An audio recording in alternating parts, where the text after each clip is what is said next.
Hello, everybody. Welcome to the podcast where I talk, Drake talks, Drake eats ice cream. I forget how to talk. I forget how to read. Drake forgets how to read. Pretty much. And then it ends. Yep. So everybody's... There's a bunch of yappers over here. Exactly. I don't have any pop culture pickups at all. No? No, not at all this week. I'm trying to see if there's anything I could cop out. I got something for you. Hang on. I'm going to be embarrassed because, hang on, I'm actually going to switch the camera off for a minute because I'm wearing pajama bottoms. I don't want people seeing me in pajama bottoms. I'm not about that life. I'm going to be honest. I have been known to record this podcast without pants. Really? On numerous occasions. I support it, honestly. Like, I'm about there, no underwear, just pajama bottoms. That's how we like it. Don't want that outline scene. Got to keep some sort of imagination to the people. So, Exactly. All right, we won't look. Thank you.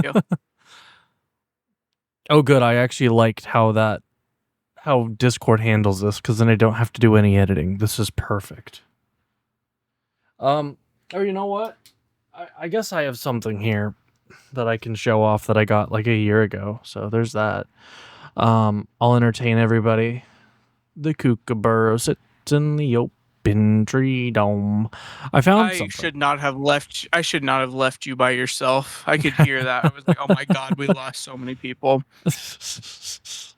No offense, but it sounded like you're casting a spell on them or something. Oh no, it's okay because I found a pop culture pickup that I picked up. Oh, did you? Yeah. All right. Yeah. You want to go first? I'll go first. Right. I got Nuka-Cola Quantum. Oh. G Fuel. It's probably expired. I bought like. Did you show this to me? I may not have. I feel like I remember seeing that. I might have already done it as a pop. No, I don't think I did it as a pop culture pickup. Oh, a light on my light just went out. I don't know. I might have. Well, maybe I did. I'm gonna make you scroll through our other pop culture pickups. I probably did. They'll let us know in 2 years when people listen to this. Yeah. My pop culture pickup is a nostalgic one for people our age. Oh. And it is VHS tapes of the original Goosebumps series. Oh, I see. So, look, we got this one. We'll go ahead and highlight this one. Stay Out of the Basement, a classic of the mad scientist dad who creates like a plant monster. Did he make a plant monster or was he the plant monster? He simultaneously created it and was. Oh. Remember at the end of the episode, like it's still unclear if the dad is the dad? It's been a minute since I've seen them. I have this one. I have the Werewolf of Fever Swamp. And Welcome to Dead House. I wanted Night of the Living Dummy 3. That is the classic. With that Hayden is Christensen. The one. Yes. That's the one that really, in the grand scheme of things, if I really boil it down, was the first thing that really sparked Halloween and horror into me. I loved that. I loved it so much to the point where I actually had ventriloquist dummies when I was younger. I didn't take care of them and I don't have them anymore, but I did have them, all thanks to that. But it does in fact actually have the actual VHS tape in it. Is it moldy? I don't think so. Is there any residue on the tape? That's the thing that's happening to VHS tapes now. It's mold. Mold and the magnetic strips wear out. Looking clean. Looking clean? Yeah. I don't know why. I always thought that the VHS tapes were colored. Maybe there was a version of it that did. Yeah. I don't think ours were because we had Blade had a whole collection of them, which unfortunately I do believe did end up going the way of a garage sale at some point. Yes. Like most VHS tapes, because I did ask my dad, but my older brother did have a collection of every single one of the Goosebumps VHS tapes that they had. We watched, like I said, we watched them all the time.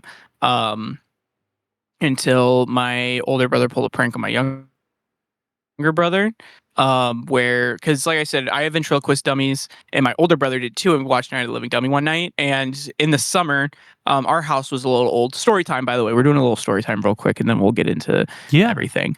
But we watched Night of the Living Dummy, and in our house was a little was older, so not the entire house had AC in it. So in the summer, my parents would take me and my three brothers and stick us in a room that had centralized air conditioning in it. So we all shared like a little room together. And so it was nighttime. We had an actual like Slappy, like branded dummy, and with it, its eyes would glow in the dark. My younger brother woke up, saw the light, the eyes glowing in the dark, freaked out, like had an absolute panic attack. And he was, to be fair, he was like preschool age, if honestly not younger. So kind of made sense. You see glowing eyes at that age, and you just saw something that was essentially a horror movie. Yeah, you're gonna freak out. So after that, me, my twin brother, my younger brother were banned from watching the Goosebumps shows, and that was mean because I wasn't the one that got scared. Yeah, damn you, Sai. Yeah, and I remember my older brother ended up getting a DVD of it was a Shrunken Head one. Oh yes, I forgot the name of that one. Yeah, I actually have the book of it up here. But I can't see the title of it. But I wanted to watch it so bad. I was like, I got this like weird obsession with like Shrunken Heads because of it, because I thought it looked so cool. That's alarming. I wasn't allowed to watch it. Hey, I still honestly have this like little weird obsession with like Shrunken Heads. Actually, if you go on my TikTok, I have a I've seen it. I know what you're talking about. A drawing that I did, one of my first digital drawings I did, called Shrunken Head Island, is what I call it. And it's 4 shrunken heads being displayed on the Shrunken Head Tavern wooden sign. It sounds better than it actually is. It needs to be, I need to do it again and spend more time on it. But 2025 it. Exactly. But the point being, like, the thing is still there. And what's also funny about that is that I created a reggae AI song called Shrunken Head Island with lyrics that I wrote out, which I think is pretty funny. That's a segue. Honestly. It honestly, yeah. Like like I saw the opening and I took it. Yeah. And that is authentic. I don't ever plan on releasing anything or anything like that with it. I was like, my younger brother, who I mentioned earlier, really got into, he liked Suno, which is an AI music creating app. And he enticed me. I was encouraged to check it out, and I did. I'll admit I was curious. And I tried it out, and I created that. But since then, AI has gotten way more prevalent, and opinions shift and stuff like that. And that is actually the topic of the day today, is AI in media, and our takes on it, because we have mentioned AI before. Our background, I imagine what we're still using is AI generated, which controversial. Honestly, that's the most controversial thing about us. I think we're okay. We're doing pretty good. But we are not as pro AI as that might lead you to believe. So we can go ahead. I don't know if you want me to keep going, or if you want to kind of jump in and maybe do this, get into it. It's just kind of talking about artificial intelligence as a whole. There's different kinds of artificial intelligence. Artificial intelligence has been around for many years. What we are primarily talking about is, or what I assume is, just going to be generative AI. Yes, that is also key, because that is kind of what that's what the big boom is. That's the big boom that we are currently seeing. And man, I don't know if you remember. It's so weird, because I feel like an old man saying this, but I remember the day that this all started. Like it really picked up. So, like generative AI was really popping up. And then it was the week that Bing released their free, that's the keyword, is free generative AI tool through Bing. And it was generative image AI that you can prompt. After that, it was game over. It was and it was such a big thing that I was taking a class in called Media Arts and Science. That was the degree I was going for, which is just about essentially using art in digital media and using it in real world topics and stuff. That week, our professor did a whole topic on just Microsoft releasing that.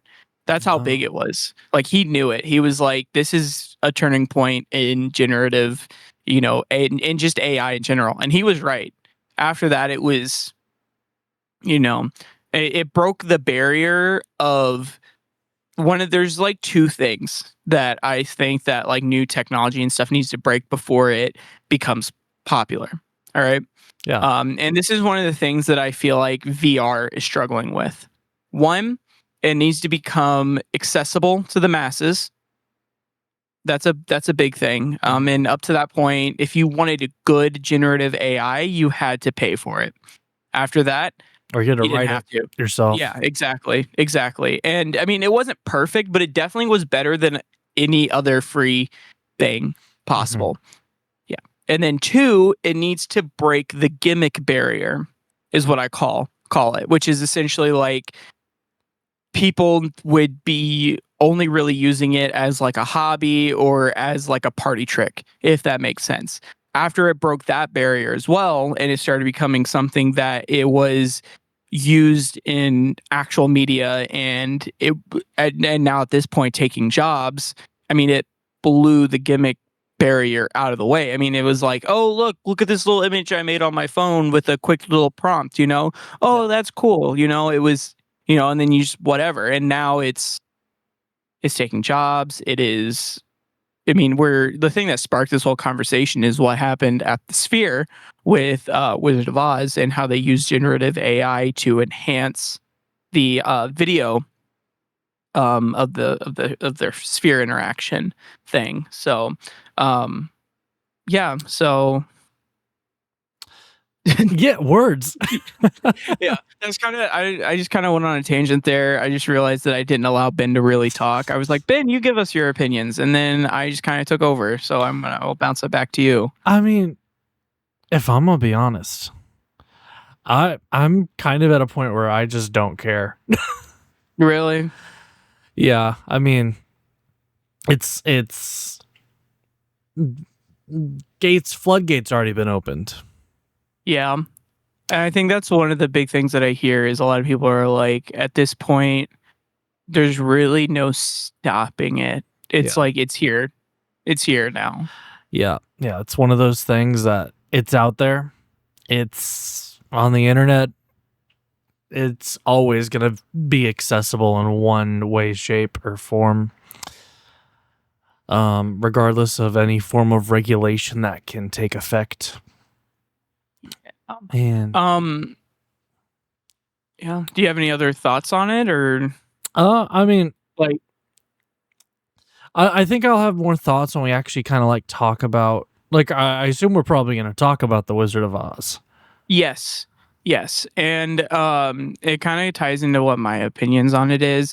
I think really using, I there's a lot of people who are like, absolutely zero generative AI. Like if you use it, you're, contributing to like a very bad thing. Like it is like a cardinal sin to a lot of people. And I do get that. I'm not going to pretend like it's not an issue. But I will say that I don't personally subscribe to that fully. I think there's touch sort and go. of, yeah, exactly. I think my biggest takeaway from it is I think I find it okay to use generative AI if you're not using it as for like money. I think it would be maybe the best way to describe it. Like I said, I did use generative music AI to like make songs. I didn't even like publish it on Suno. Like you can publish your songs on Suno. I have mine unlisted. They're just for me. Yeah. I'm just messing around with lyrics and just different sounds of music that I would not personally create, which by the way, completely for the record, me and Ben, we do make music. All of it is 100% us. We do not use AI in our music, which is also kind of like what I'm saying. If you're going to call yourself an artist and you're going to release that art to the public, that should be you. It should not. AI does not have a part in that, and that is where me and Ben do stand. We are artists. We do write scripts. We write music. We do draw and stuff like that. And like like I create digital art and stuff like that. Anything that you see me release and show out to the world, whether it be on TikTok, Instagram, Spotify, whatever it is, that is me. I do not do generative AI for that. All I really do is like I use, like I said, those songs. And those are just for me. I will never, ever, ever, ever put those out in the public in any way, shape, or form. And then I will use generative AI images for creating little Spotify playlist covers, which again is for myself. That's it. It's a personal thing. I don't use it for anything else. And I think that's where I stand on it, honestly. Here's something I can talk about. And I don't think the video I was going to make is actually ever going to be finished. So I think this could be a great opportunity for me to talk about this. So as people know, because there's really no way you wouldn't have seen it if you have watched my channel at all, you will see some Reddit stories pop up. And they are clearly AI generated.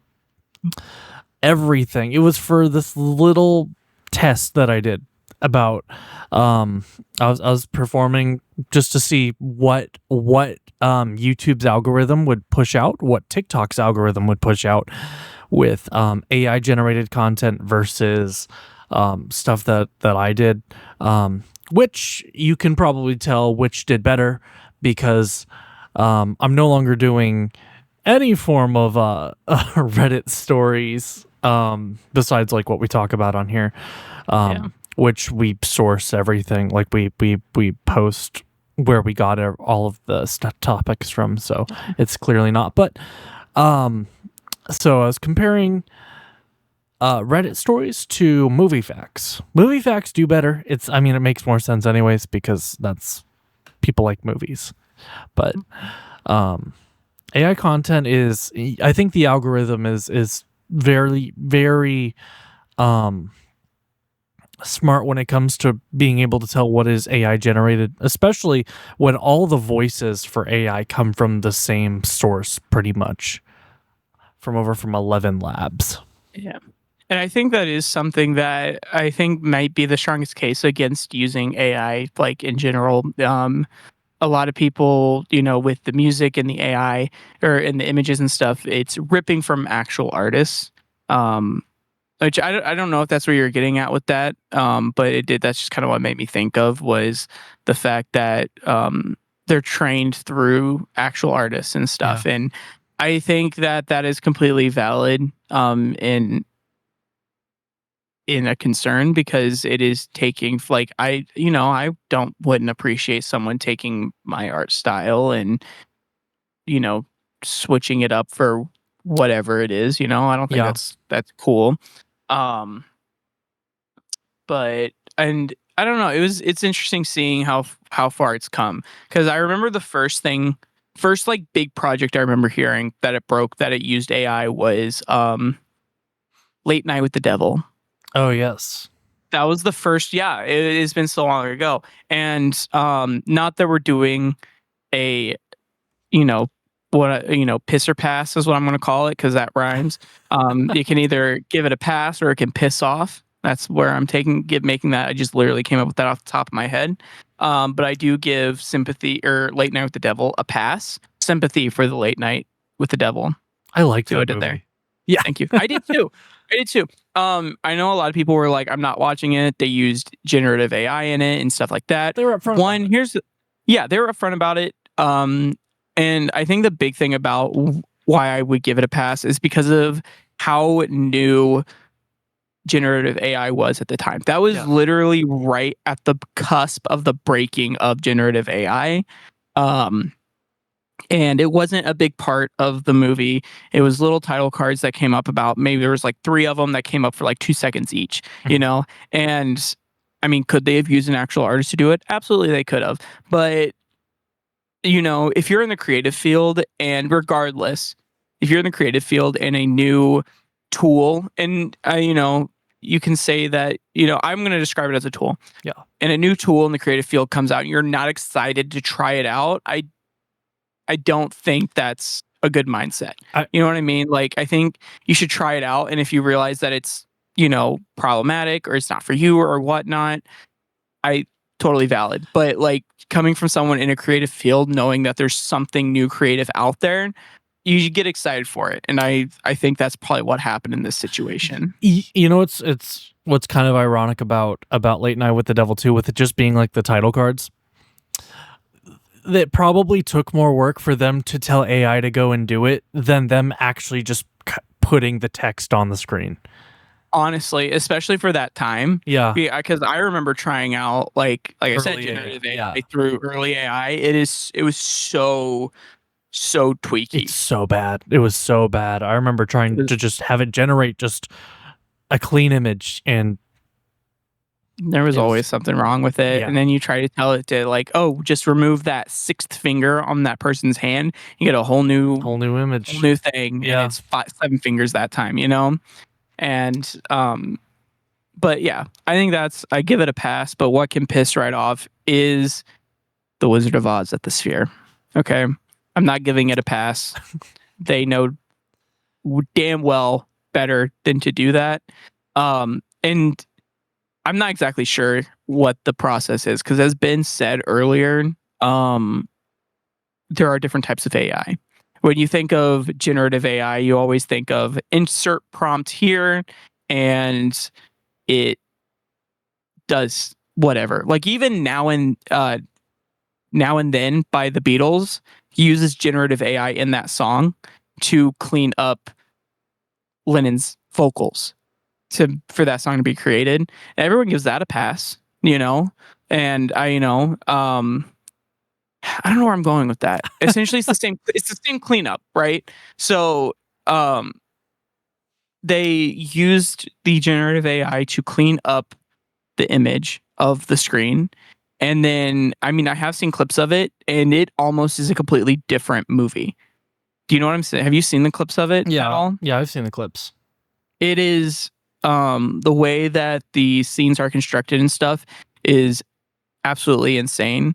I think people who are saying like, oh, how dare you like ruin this piece of art and try to replace it. First of all, the Sphere, to give them credit, they're not trying to.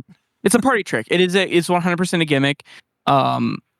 There's no way it is meant to replace the original Wizard of Oz, mainly because no one has a 360 screen in their fucking house. Okay, that's why personally I don't think the Wizard of Oz thing is like, I can get it, like they should have hired artists to do it, but I don't think it's as bad as what some people are using AI for. This is true. I mean, I would agree to that. I think one of the big things that made me really sad is that they did replace 2 of the faces of the Munchkins with like executives of like Warner Brothers or some shit like that. Like completely just took their faces out, which I thought was like, I come on, know dude. that. Yeah. That was the part for me that was like, what are you doing? But it's like, so they were using deepfake technology too. Yep. Which that has gone in a hole. That's another thing. Well, I mean, of course, anytime that a new, digital media becomes a thing, porn is right behind it. Yeah. I mean, I'm pretty sure first 10 movies that were probably created, I'm pretty sure one of them was a type of, pornography film. Did I say something about porn? Well, deep fakes. Oh, I thought that's what you were going with that. no. Oh, I don't think of because porn when I think of deepfakes. I do. I mean, and I think it's just because like when I hear deepfakes, that's like the big thing that I hear that people use it for is to use, female celebrity faces to put on naked bodies and stuff like that. At Oh, least that's what I've seen in the news a lot because that's the thing that a lot of people are that trying sounds to like something. regulate. That sounds like something the news would talk about. Yes, exactly. But it's like, what were you referring to with the deep fakes? I mean, I was just because I watch people who like program deep fake stuff, like the YouTube channel Corridor Digital. One of the guys from Corridor Digital, he worked with Trey Parker and Matt Stone from South Park, and he's like one of like the top deep fake technology people in the realm of entertainment right now. And maybe it's just because I've never seen somebody do it maliciously, like intentionally, but I know. Was he involved with the scene from the first episode of the new season? Yeah, I'm pretty sure. You know what I'm talking about? No. I just know he's so- involved with all the deep fake for South Park So now. there was a scene at the beginning of the first episode of the season where they had Trump naked running around. Yes, absolutely. So, and I remember people were pissed off about that because they thought the whole sequence was generative AI. And they're like, nope, we used a deep fake for the face. That body, that's a real guy. Yeah. That penis is Trey Parker's pinky.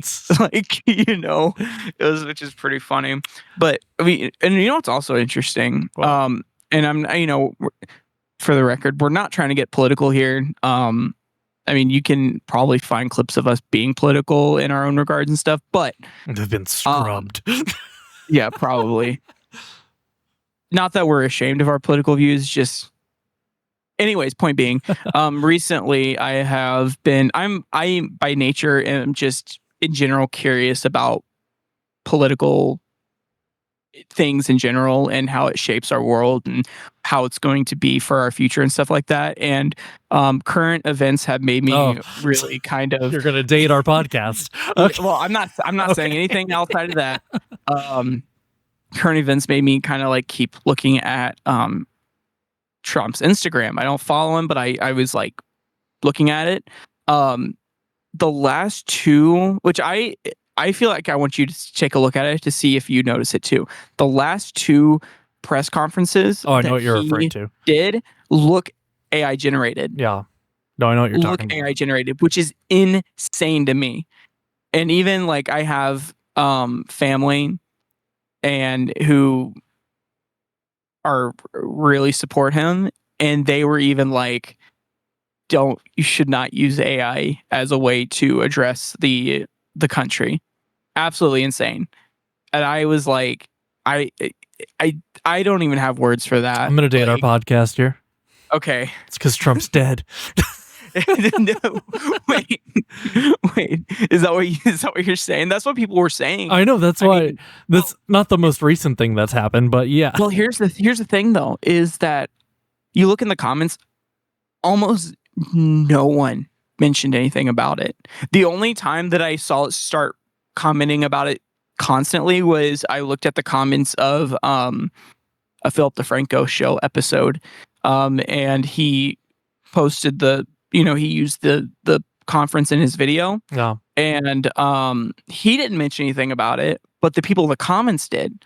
They're like, does this video of Trump look AI generated? Yeah. And then that was the first time I'm like, okay, I'm not crazy. And to be fair, I didn't point it out. My older brother did. He saw the video before me and he was like, does that video seem AI generated? And then I watched it. I was like, 100%. Absolutely. This has been a week where I've not been the person. I've not wanted to see videos before anyone this week. We can talk about that off screen because okay. Anyways, so I think I think that alone really shows that for the most part, AI is here to stay. To the point, like, and I understand that, like, he is he does what he wants. So like him using AI is kind of like on brand for him. But point being the fact that the president of the United States is using it, and he was using it even before that.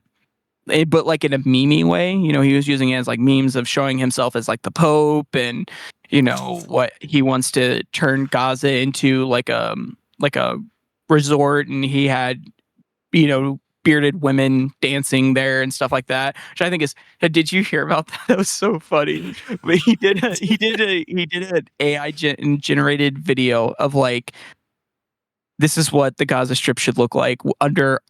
The U.S. should take control, and we turn it into like a tourist resort. And he had all of this stuff, and one of the things he had was like women in bikinis, like dancing. If you look closely in it, their faces are bearded men,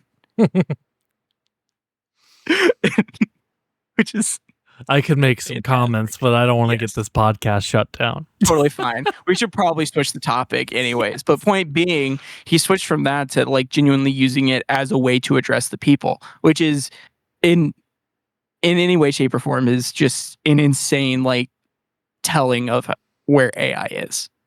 Like that's what I'm trying to get at. It's like, who the fuck is deciding these things in Washington? They don't care. It's maybe me and Ben will have a press conference, and we can maybe decide if we want to decide to get political. Not that like our careers are in doom of being canceled. I mean, thank you. Hello to the two people who made it this far. We appreciate you. What do you mean in like 20 years someone's going to go scrub through all of our podcasts that I forgot to unlist? Oh my God. That'd be funny. No, but we're not going to say stuff that would cause anything to happen. That stuff's already been said in a Minecraft stream in 2019. Gosh, dude, I thought about that recently. Well, not recently. Like every once in a while, I'm like, did I say something on one of There's YouTube will tell me when somebody said something 6 years ago. Oh, really? And it'll quote it too, and I'll be like, oh yeah, I know who said that. It all comes back to one person. I think I know. Yeah, you know exactly. Jeez. But I'll jump us off from this topic. Okay. It still has to do with AI. Something I would love the Sphere to go in. I guess I'm kind of going from our last topic, melding it into this. Something that I think they should use the Sphere technology for is fix the fucking AI slop that they used on the 4K release of Jaws 3D. You know what AI? You know what? This will tell. Oh my gosh. Okay, so you're saying like their AI that they used in it was at least decent AI? No. I'm pulling. Well, I'm saying the Sphere. Oh, yes. The Sphere used decent AI. Yes. Where the Jaws was slop. Okay. This is gonna tell you. I'm happy. I've set up my recording so it records both of my screens simultaneously, in case I need to refer to anything. So I'm about to send you something here. And I'm just gonna put it in the Dren chat. I don't know what kind of things that can get us canceled that have been said in our private chat here. I posted. We act like we're just absolutely just insanely problematic off screen. Like, so there's an image I posted in the Phasmophobia channel of Discord because. Okay, I was like, why did I just go into Phasmophobia? If you look. Well, they went and tried to clean up Jaws 3D with AI for the 4K release because it's a really grainy movie that was shot with 3D cameras, and for some reason they don't know how the fuck to make it just one channel. So they went back and they used AI to clean up like the backgrounds. This is rough to look at. This is a rough, and it's really rough. Every single shot that there's background extras. There's that janky AI. That is a lot of background extras. Holy crap. Oh yeah, that's not even. I think I picked one that had like the least amount of people. But dude. Oh man. And I can't. Yeah. But hey, they can go. I would love for them to go and use whatever the fuck they used on the Sphere. Dude, imagine the underwater sequences for the fucking Oh, do a 3D like experience with Jaws and whatnot. yeah, and Jaws. Don't touch Jaws. You can touch Jaws 3D. Nobody cares about Jaws 3D. Okay, I get it. I'm picking up what you're putting. Yeah, yeah. Don't butcher the original. They just need to. Okay. Well, I feel like we could maybe just kind of maybe break off of like AI in general right now. I think we did say our piece on it.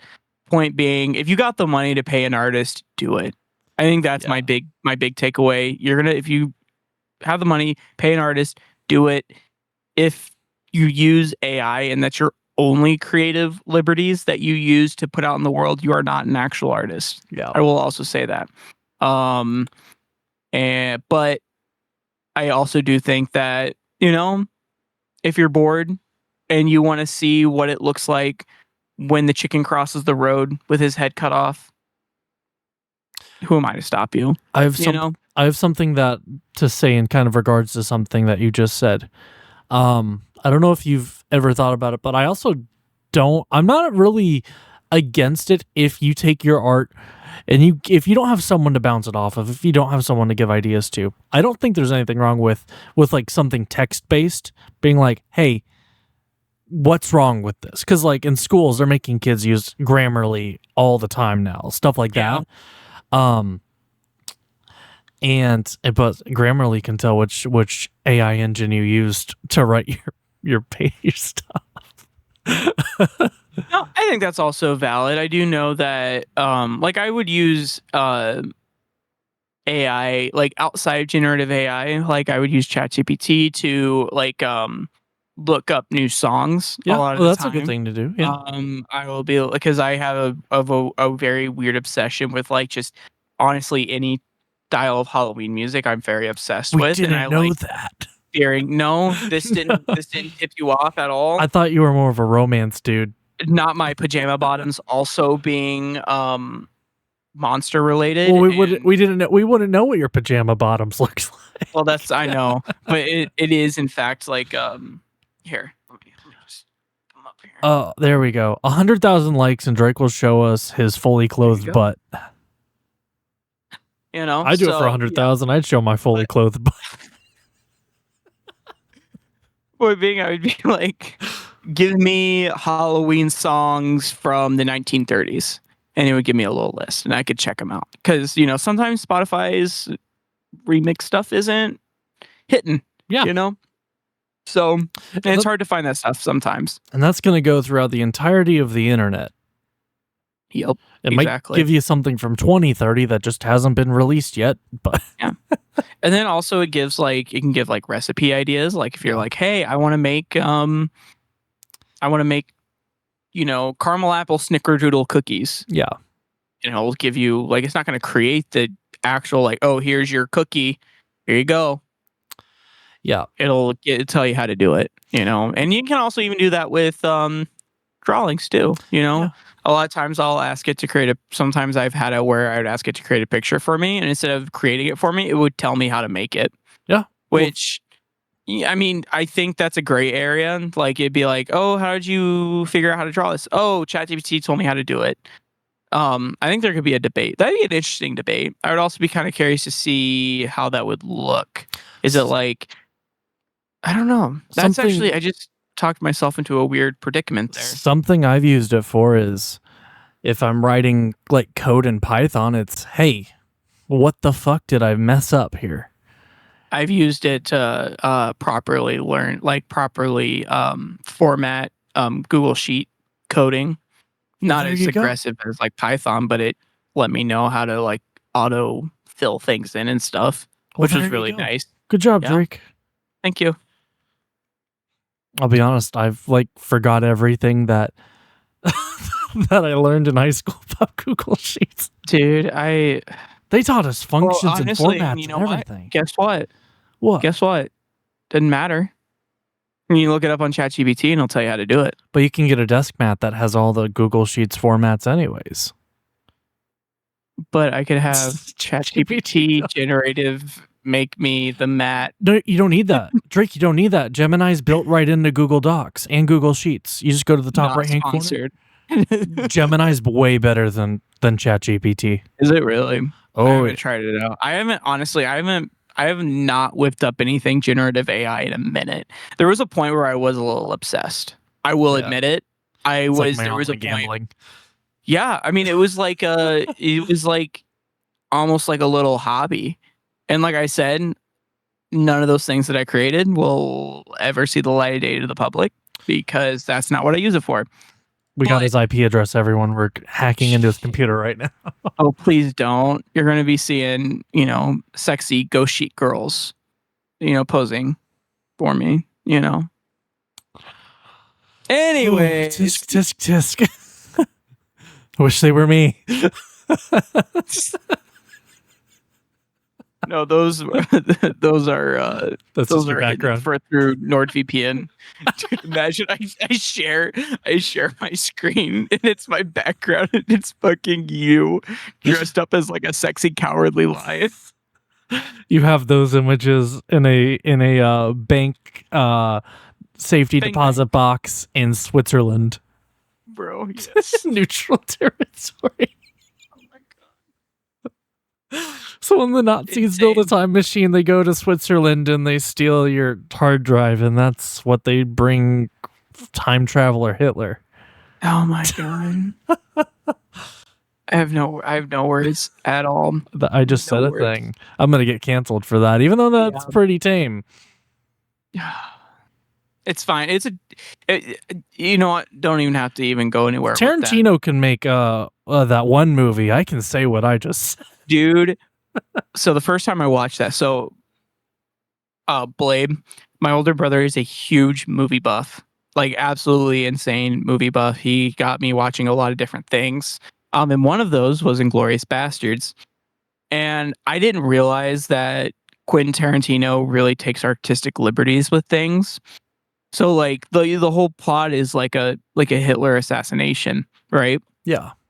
And in my mind, the whole time I'm like, they don't succeed because Hitler ends up killing himself in real life in a bunker. And so this whole time I'm like, they don't succeed. What's going to happen that makes them not succeed?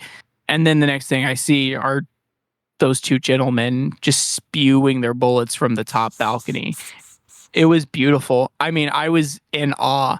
And I looked at my older brother and I was like, holy crap, that was insane. He's like, this isn't based in reality. Like, this is a movie. And I'm like, you know what? Accurate. But I'm also kind of glad that I had one expectation and it went the other way. I think it made that movie better. Yeah. It is probably in all is probably my favorite Tarantino movie. I think it's fantastic. Everyone always talks about Pulp Fiction. Pulp Fiction, I think, has a lot of slow moments. I think Inglourious Bastards is way better. I also really like Django Unchained. And honestly, I think your opinion's changed on it, but I think Once Upon a Time in Hollywood still stands as well, in my opinion. I think it's a good one. Okay. I thought there was a point where you started thinking it was overrated. I think last time we talked about it, you said you didn't feel as strongly about it, but I'm about to put the woman under blast here. She says it's overrated, and I came to Once Upon a Time in Hollywood's defense. I think it is fantastic. Me and Ben got to see that one in theaters a long time ago. Did we watch that in 35 millimeter film? Like, did we go to the film showing? They were showing it. We did. Were they? I think they were. Yeah, they were at the same time. Okay. No, I think we just saw the regular. The digital. Yeah. Yeah. Not that it would have made a difference.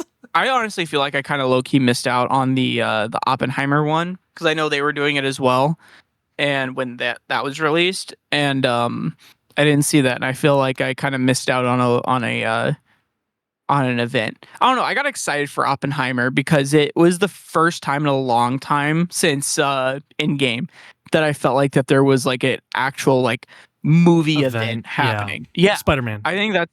Yeah. Oh, you're right. And now we're kind of in a dry spell again. I feel like I know The Odyssey. The Odyssey. Yeah, Christopher Nolan's The Odyssey with the world's most stacked cast is coming out next year. Tom Holland plays Odysseus' son. We'll have to see. We'll have to see if it hypes up closer to the time because that's when you got to see. That's when you got to see it. Some Barbie 2 comes out. Yeah, but I mean, there was a little hype for Superman when that came out recently. I think there was a Oh, I little bit love of a. Superman. I didn't see it. I Oh, it's don't. It good. did. The hype didn't get to me.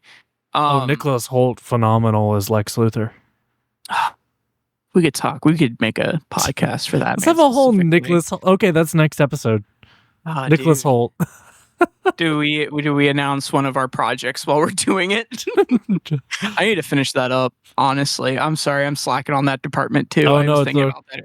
I was thinking about that earlier today. I was like, ugh. that's why I started Pizza. being like, we gotta get mixing done by X date. I have a know. date for mixing to be done. So There was a point in the summer where me and Ben, we got really energized for our art projects that we've been working on. Which I think was around the time that we started doing this podcast. We I think honestly probably have made our most successful, what I feel like is going to end up being our most successful um music venture to date. I think it's overall like, I mean, I will probably, in the grand scheme of things, keep saying that it's dog water because that's just how I am. I'm very critical of my own art and stuff, but in the end of the day, I think this is probably the best thing that me and Ben have created since since we've done it. 3 good, like right now, like pretty nearly finished songs that are like all pretty good. It is great. Our single, Mr. Nuclear Nightmare, is out now. If anyone is watching this in real time, that is the whole concept of the EP, is that song. I love Mr. Nuclear Nightmare. I think it's a fun song. I think it is very fun. I think the only thing I was really critical of was my own vocals, which again is just me. And I did send like new vocals. I don't know if you ended up messing with them or not, but honestly, I think the vocals that are in there are perfect. Okay. I love them. I think it's. I honestly think it's a good song. I think it's just me being me. I do. There was some of the more recent ones that you sent me that I thought were pretty good. I'm proud. In the end, I am pretty proud of this one. I think it'll be fun to see, and maybe when it's released, we can maybe even do a podcast about it and kind of talk about the inspiration behind it and we things could do like that. a live listen to and then give like a description between every song. We do it live. Yeah. I think all in all, it will not be everyone's cup of tea, which is totally fine. No. It is very DIY horror punk. That's the best way to describe it. It's DIY horror punk. But polished. Yeah, but it is polished. It's fun. If you're down for fun, spooky music, I think you'll enjoy it. Oh yeah. You know. But I'm proud of it. If it'll reach the audience that we want it to reach, we'll see. We'll see. I don't think it'll jumpstart, a career where we'll be doing tours or anything like that. But you never know. Yeah, this is true. This is true. I did have a dream. I think I told you about this dream one time where I had a dream that you and me were playing a show live. Oh yeah, you talked about it. It was funny because I think this is where it stems from, and I'll tell you where it stems from. But like, me and Ben are playing a show live, and I forgot the lyrics to our songs, and I couldn't remember how to play them on my bass either. And so I am on my phone trying to find this information while Ben is singing and playing acoustic, like all of our songs. And I'm butchering it because it's supposed to be like a rock show, but it has become this like stripped down acoustic show because Ben is the only one who knows how to do everything. And I think a lot of this stems from the fact that we had a few songs that we released early where it is Ben and an acoustic guitar. And the reason why is because we originally had an idea for all of these songs to be straight up like full band, electric guitar, bass guitar, drums, and stuff like that. But I could not get my head out of my ass. I could not figure out how to play them. And Ben was like, you know what, fuck this. We're going to get these out somehow. I'm just going to finish up, like, pretty much polish up the acoustic demo and release it that way. And that's how that came to be. And so that kind of went into my dream a little bit. I'm still not good. I'm still not that good. But like I can I can I play a lot. For some reason it's clicking a lot more for me now than it did back then, which is really weird. I don't know how to explain it, Yeah. but Which it is what song it is there a specific song you forgot the lyrics to? Like in the dream? Yeah, in the dream. There's a song I genuinely forgot lyrics to that I should not have forgot the lyrics to. I don't think so, because I think it was like a dream sequence. You know, where it's Yeah. like, and what I mean by that is like, I think we were playing like in the dream. I knew the songs, but in reality, those songs don't exist. Oh, Like it was like that. You know what I? So I whatever it was, I just remembered that they were supposed to be um like, it was supposed to be like a rock thing. Yeah. And every once in a while I would remember like a part, and I was doing aggressive vocals, so then I would just randomly just start screaming in a mic. I could not play Santa Ate My Brownie live. I Really? do not know what my lyrics were. That's a song that is also just absolute like mind numbing, like Blink inspired bullshit of a song. It's catchy. I mean, it is catchy. It is catchy. I think instrumentally it is fantastic. The lyrics are unhinged, absolutely unhinged. What a bridge. And I mean, and I'll always be critical of my own singing. I mean, not to think that like I just need to get over it. I just accept the fact that I'm not going to be. I don't think you can be critical of Santa Ate My Brownie. That one is such a. To be fair, the only review I've ever heard of it was someone saying that it was the worst song they ever heard. Shout out to Eli's coworker. Oh my gosh, I remember that. Hey, Eli appreciated it, so that's all that matters. Eli is our audience. You know, our own friend group is our audience. Oh my gosh, there's fucking versions of songs I've put out that Eli has begged me to put on or that I've like shown Eli and he's like begged me to put them on. It's one of them the great like EDM song that you created a little while ago where your dog ate the. I feel like there was a line in it about your dog eating your homework or something like that. There are songs that were EDM from my past that those could never hit the light of day. The one I'm thinking of is the one that rhymes with "oh shit." That's the one that I'm picking up. That is I thought about that again. Like every once in a while, I think of things that could like cancel us, and that one does jump in my head every once in a while. Like, I think I got interpreted of that would be insane. Luckily, the name of that song is nowhere near what people would probably think it would be. But it took me so long to realize that it was a pun. Like I didn't I did not I did not connect the dots that was what you were referring to. I was taking it kind of literal, and it didn't make sense to me. And then one day it just hit me, and I was like, he means oh shit. Or oh shit. Yeah. And I was like, and it just hit me all of a sudden. I'm like, this fucking genius. Absolutely insane. It's actually derived. Oh man, I'll have to tell you where it's actually derived from off camera or like off pod.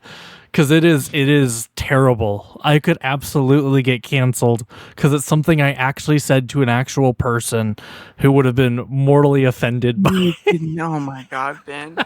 We've become better people, I swear. Oh no. This is still a joke I would make in private. Oh my god, Ben. No, okay. For the record, we are better people. He would not do this, right, Ben? No, I would not do this. Thank you. That's all we need to hear. No, we definitely are better people. I mean, yeah.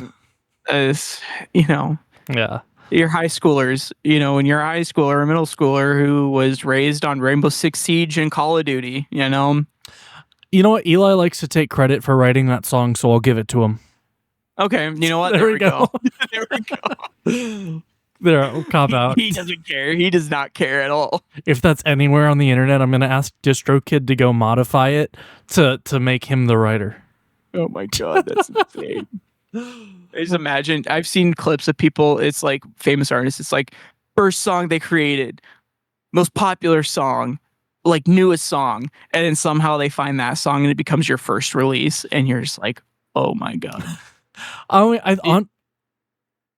On paper, if that song gets scrubbed, then I think it's President Rinartz. Honestly, to be fair, for some reason, so me and my girlfriend, when we're driving, she'll put her like liked songs on shuffle, and we'll try to see who can guess the artist quicker. Newsflash, it's usually her. It's her music. Point being, there's an artist on there that you would not expect. Pink guy, also known as Joji. I don't know. You know what I'm saying? He wears the pink like morph suit. Pink guy. You don't. What's his name? You definitely know who it is. Filthy Frank. Oh, Filthy Frank. Frank. I know Filthy Frank. His music that he released as Filthy Frank, I have no words for. I mean, so what I'm trying to say is, like, if he still has a career with those still in the digital internet sphere, I'm gonna be honest. Okay. I think we'll be okay. I'm gonna be honest with you. You know what game? What's up? You know what game? My girlfriend and I play. What? She picks out a song that I definitely don't know, and then I determine by how the song is mixed what decade it came from. That would be fun. I get it right really fairly often. For us, most of her songs that she has saved, I don't think are older than like 2005. Oh gosh. She doesn't listen to it, which is, I mean, to be fair, we did get some, like, last time we were doing it, we did get some like Dude Ranch Blink in there. It's funny, I don't listen to music made after 2005. I like to think I have a good mix. I have my absolutely like unhinged spreadsheet that does a breakdown of every year. And I think the most popular decade I have for saved songs in my Spotify is 2010, which I think makes sense. Yeah. I think it goes 2010, 2000s, 2020s actually. And then it kind of is sporadic after that. I think within the last, since the 70s or the 60s, I think 60s is when it starts getting consistent. I think the 90s is one of my least listened to decades. I only listen to stuff from like 96. Wait, you said Dude Ranch. Oh my gosh, that just clicked. Oh my gosh. That was 98. Yeah. Yep. Wait, she's got Dude Ranch on her playlist? Yeah, we got some Dude Ranch on there. What Dude Ranch is on her playlist? She's about to get mad props. I can't remember what it was. I don't remember what it was, but she got it because I didn't recognize it was Tom. Oh, it's Tom. Okay, so Dude Ranch, Tom could only be, let's see, you got Voyeur, you got Dick Lips is a good song. It's about getting kicked out of high school. That's a good one. You gotta find out what that song was. I'll have to try to figure out what it was. This boring. I love that you're giving her props for that. She's gonna get mad props for Dude Ranch. I mean, I'm pretty confident it was Dude Ranch. I remember seeing the cover with the cow. With the testicles. Yeah. So I'll have to see if I can find it for you, and I'll let you know. I've never heard of anybody else actively listening to stuff from Dude Ranch that's not Damn It. She really does. She really doesn't. But it wasn't Damn It. It wasn't Damn It. But recently she's been listening to like I mean, it's still in her saved music. Yeah. Regardless. Oh my god, I thought this was someone behind me. I'm like moving. And I see that was the top of someone's head. I'm like, who? She heard Dude Ranch and she came in. She just came in. I know. But she's been listening to like she got really into that K-pop Demon Hunter movie. K-pop. Do you know what I'm talking about? No. You're not on the internet, are you? No, I use the internet to build GDSs for fun. So you actually might find this to be pretty funny. So, okay, talking about movie crazes that have happened. Yeah. K-pop Demon Hunter is taken over everything. And this was an animated movie that was created through Sony Productions, right? Oh, and they thought that the movie was going to be a flop. So they sold the movie to Netflix for distribution, right? Yeah. And this thing, like the top 5-6 songs, 6%.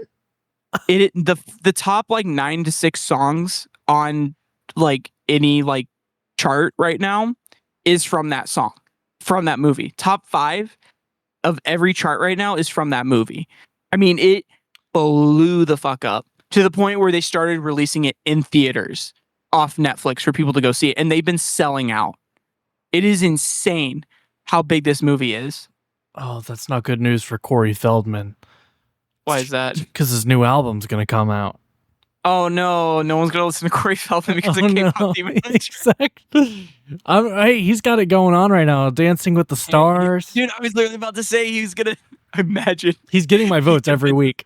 I imagine he convinces them to let him dance to one of his songs. No, someone's gonna dance like Michael Jackson. He'd be like, "No, you are doing it wrong," and then he's gonna show him. He's gonna come on stage. It's going to be Robert Irwin, too. Yes. To be fair, I don't hate Corey Feldman to anyone listening. No, we've been inspired for a Corey Feldman renaissance. To be fair, I think the guy needs to get off the drugs first. I'm going to be honest with you. Yeah, lay off the caffeine. But he's had it rough. We have in fact talked about Corey Feldman before in our movie reviews. So, you know. You hear about the Charlie Sheen documentary? I didn't know. Oh yeah, Charlie Sheen has a documentary, and they talk about the Corey Haim situation. Of course, he denies the whole thing, but yeah. But who knows? I've seen clips of him surfacing up a lot recently in my feed, which I think maybe now explains that. And I was just kind of confused about that. And I saw there were people in the comments like going back and forth on if they thought it was real and stuff. Like people actively like defending him, other people who were actively not. Like I know a lot of people were saying like, oh, this is coming from Corey Feldman, who is an absolute train wreck, which valid, but also Charlie Sheen is also a train wreck too. And I wouldn't put it past him. He shouldn't be someone that you necessarily defend, okay, for your life. Like you're going to, out of all the celebrities in the world, you're going to die on the Charlie Sheen hill. Charlie Sheen is in the greatest comedy movie ever made. What's that? Scary Movie 3. Oh my God. With the aliens that piss with their fingers. I'm going to get canceled. This guy. I'm definitely getting canceled from this. You know, you're saying the fact you put Scary Movie 3 over Scary Movie 4 is insane to me. I think you might have just canceled yourself. Listen, and to be fair, it might be the fact that was the first Scary Movie that I saw. Yeah. Did I tell you about? I think I've told you. I may have even said it on the podcast about the first time I saw Scary Movie 4. I think we might have recorded a thing for Scary Movie 4 where you told the story of when you watched Scary Movie 4. I won't get into it again then. We'll do it on a Scary Movie series rewatch for Scary Movie 6 next year. Yeah, I do tend to tell multiple stories. It's the same story multiple times without realizing it. So Scary Movie 5 is actually a good movie. I watched it. It's actually good. Is that the one with Ashley Tisdale in it? Yeah, that's the one with Ashley Tisdale. Yeah. That was like the one that kind of was like was that the last one that came out? Yeah, it was the last one before the one that comes out next year. So, yeah. Sheen is in it as well. Is he? Yeah, he is. Yeah, Charlie, he's only in like the first like opening sequence. But it's actually good. I think we read the reviews when we were doing like our Scary Movie watch through. And then we just did not watch 5. which would make No. sense. I mean, I don't know. I feel like I'm wondering how this next one's going to pan out, because this was PG-13. A scary movie that was PG-13 seems kind of crazy to me. Yeah, it's back to the people who did Scary Movie 1 and 2. So it's back with the Waylands. So they'll go all out. Did they? They didn't do 3 and 4 or 5. Oh, Scary Movie 4 was also PG-13? That wasn't rated R? Are all these PG-13? I seriously thought these were rated R. Oh, wow. I actually thought they would have been too. Well, Second one was rated R. The second one was rated R. First one was rated R as well. I didn't see what 3 was. For some reason, 3 didn't pop yeah, up. that one didn't pull up. Scary Movie 3. Where's our rating? Probably not rated. Probably not rated. So they kind of would make it even crazier. I will say I also like the one with Ghostface. PG-13. That's the first one. Oh, is it? Yeah. You know what's really funny about that is Scream was called Scary Movie. the guy who plays Doof, the sheriff. Mm-hmm. He is a mainstay as a celebrity guest for Gathering of the Ghouls. Oh, we love that. He is like a friend of the owners of Terror Trader. That's He's gonna be fun. there this year too. He's gonna be there this weekend, next weekend. Well, maybe So I'll have to. Maybe I'll have to fly there just for fun. Hey, I'll be there. I'm volunteering for it. So, Oh, I've been working it since the beginning. Not to brag or anything, but you know. oh, then I can't go. Oh no, I get it. I don't know how I'm gonna fly to Phoenix. I have no way to fly to Phoenix. I'm banned off of every airline. Somehow found your way there. That would be crazy if you just like pop up out of nowhere. Like, oh my god, dude, I can. Trend movie review reunion. Start lining up for the autographs, bro. Getting to Arizona would not be hard. I can literally just walk into DFW airport and say, "Hey, I want to get on this plane if there's room," and they'll say, "Okay." Bet, dude. But yeah, it was kind of funny. It just popped in my head. See who's there. I think he's been there every year, and he's gonna be there again this year. So, Sheriff Doofy. Yep. That's fun. Yeah. Good chow. Do we have anything else we want to chat about? I think I feel like we came to a natural end for the podcast. I think we did too. Well, everybody, if you guys want to keep joining us for fun, then join us. That's it. Bye. Bye-bye.